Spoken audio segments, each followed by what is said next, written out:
तो हमारा जो पहला गोल्डन नियम है, केवल समन।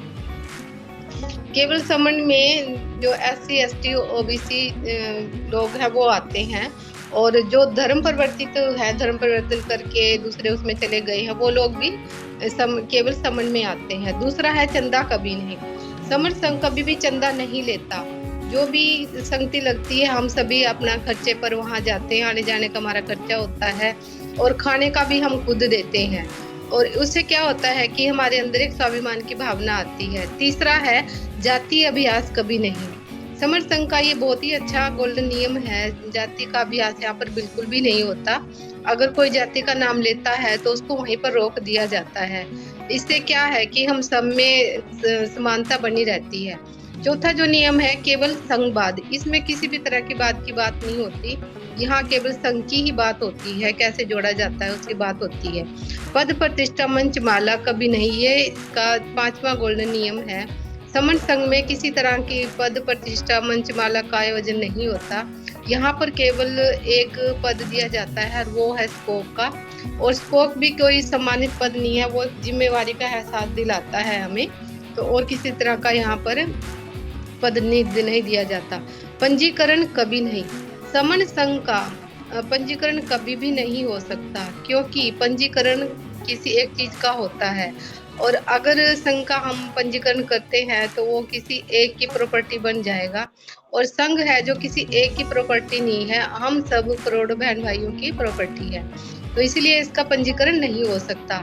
सातवां नियम है, संघ आदि से सबसे ऊपर। संघ जो आदेश करेगा वो सभी को मानना पड़ेगा। संघ राजनीति में कभी नहीं जाएगा, ये इसका आठवां गोल्डन नियम है। संघ राजनीति में नहीं जाएगा, ये बिल्कुल सच है, लेकिन कोई भी हमारा संगी बहन भाई संघ से इजाजत लेकर वो संघ में राजनीति में जा सकता है, और बड़ी अच्छी बात होगी वो राजनीति में जाकर संघ की विचारधारा को फैलाए। नौवां जो नियम है, संघ घातक की वापसी संघ में कभी नहीं। यदि कोई संघ के प्रति विचारधारा रखता है, विपरीत विचारधारा रखता है, संघ के प्रति घात लगाता है या किसी और व्यक्ति को वर्गलाता है, तो उसको उसकी सजा के अनुसार सजा भी दी जाती है। अपराध के अनुसार उसको सजा भी दी जाती है। 10वां जो नियम है, उपरोक्त 9 विनय संघ का आधार है। ये ना कभी बदले जाएंगे और ना कभी खत्म किए जाएंगे और ना कभी अमान्य किए जाएंगे।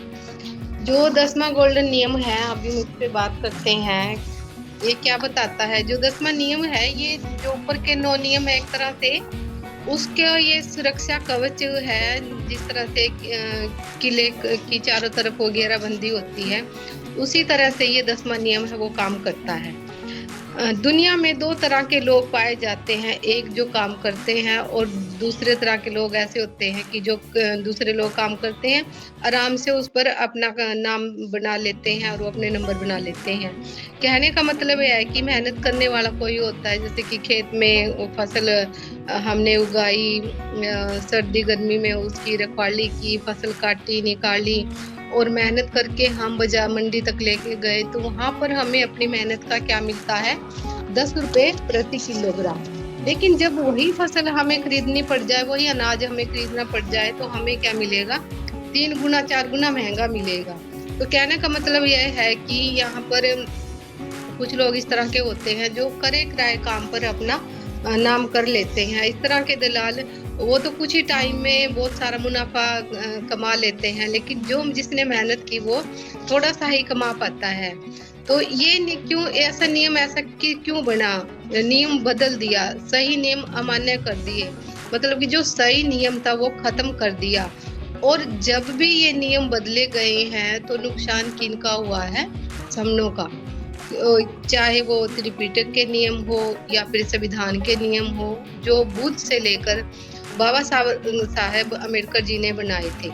बुद्ध ने कुछ नियम बनाए जिनको वारित नियम कहते हैं। ये अजर अमर नियम है जो कि बदले नहीं जा सकते। और बाबा साहब ने भी 9वीं सूची बनाई जिसमें उन सभी नियमों को सुरक्षित रखा गया। यह क्रम चलता गया। अच्छे नियमों को वमन लोग बदलने की सारी कोशिश करते रहे।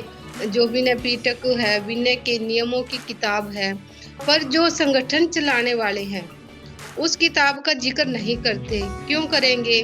क्योंकि उन्हें तो पद, प्रतिष्ठा, मंच, माला ये सब चाहिए। लेकिन जो ये इस तरह की किताब है उसमें इस तरह की बातें नहीं होती। तो जहाँ सामाजिक काम के बदले एक समय का जो कुछ सामाजिक काम करते, जब गौतम बुद्ध जी का संघ था, उस समय वो सामाजिक काम करते, उसके बदले में अन्न भी वो इतना ही लेते थे जितना उनको जरूरत हो, उस जरूरत से ज्यादा नहीं लेते थे। तो दुनिया में जितने भी संविधान हैं वह आरंभ में अच्छे लोगों ने अच्छी नीयत से बनाए। कुछ समय बाद बुरे लोगों ने उनके नियम बदल दिए, जिससे कि जो अच्छा संविधान है वो खराब साबित हुआ।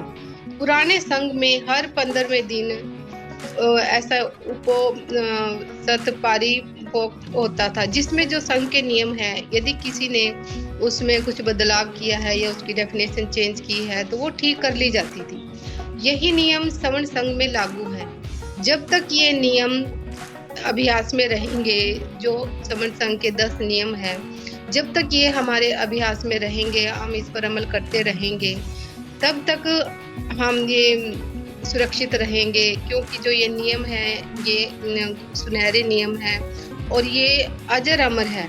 यदि हम इस पर चलेंगे तो हमारे बच्चे भी सुरक्षित होंगे, जो हमारे हक अधिकार हैं वो बने रहेंगे। और इन्हीं नियमों पर चलेंगे तो एक टाइम ऐसा आएगा कि जो राजा अशोक, सम्राट अशोक के टाइम था, जो भारत को सोने की चिड़िया कहा जाता था, तो उस तरह का राज्य फिर दोबारा बन सकता है अगर हम नियमों पर चलते हैं।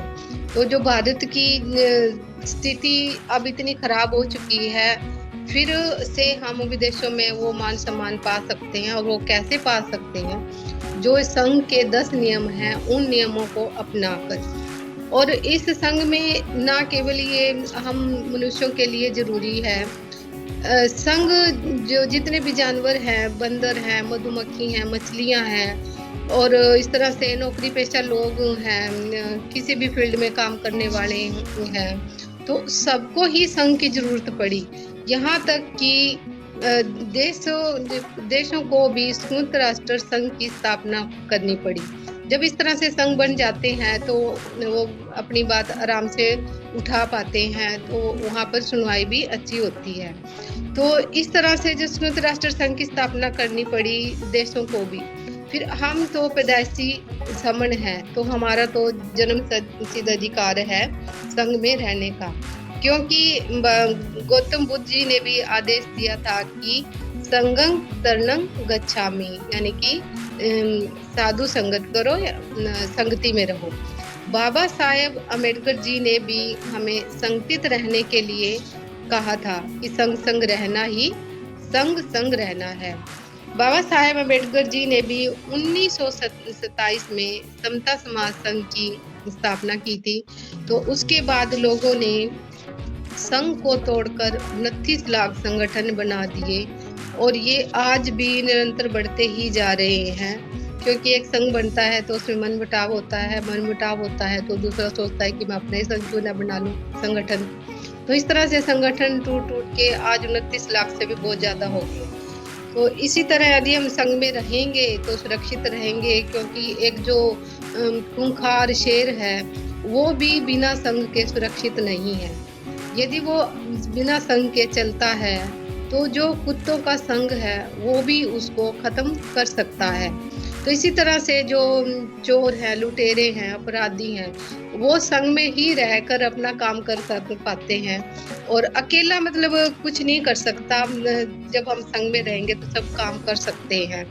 तो इस तरह से हमें ये कहने का मतलब ये है कि हमें संघ में रहना चाहिए। और जो संघ है वो हमें गारंटी देता है कि संघ है, और बहुत सारे एग्जाम्पल भी इतिहास में ऐसे मिलते हैं। संघ कभी भी हारता नहीं, संघ हमेशा जीतता है। और जब संघ इस तरह से गारंटी देता है जीतने की, तो हमें निसंकोच होकर संघ में जुड़ना चाहिए। संघ में जुड़ेंगे तो हमारे बच्चों का भविष्य सुरक्षित रहेगा, हम सबके हक अधिकार बचे रहेंगे और हमारे जो मान सम्मान प्रतिष्ठा है समाज में वो फिर से बनी रहेगी। अभी जो एक डर का माहौल बना हुआ है जब हम संघ में बिल्कुल इकट्ठे होके रहेंगे, एकजुट होके रहेंगे, तभी हम अच्छे तरह से जी पाएंगे। और जो अब डर का माहौल बना हुआ है वो इस तरह से फिर नहीं होगा। ये तभी संभव है जब हम इकट्ठे संघ में रहेंगे। तो इसीलिए हमें ज़्यादा से ज़्यादा जुड़ने और जोड़ने की बात करनी चाहिए। अपने आसपास के लोगों को, अपने रिश्तेदारों को, सबको ही संघ के बारे में बताना चाहिए।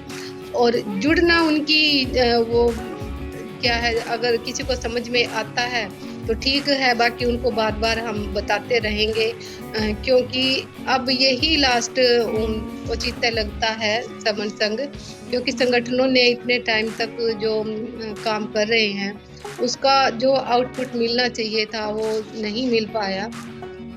अभी भी हम देखते हैं कोई भी जयंती आती है तब भी इतने मनमुटाव होते हैं। तो एक ही शहर में कई-कई जगह जयंती मनती है तो उससे मन भी दुखी होता है।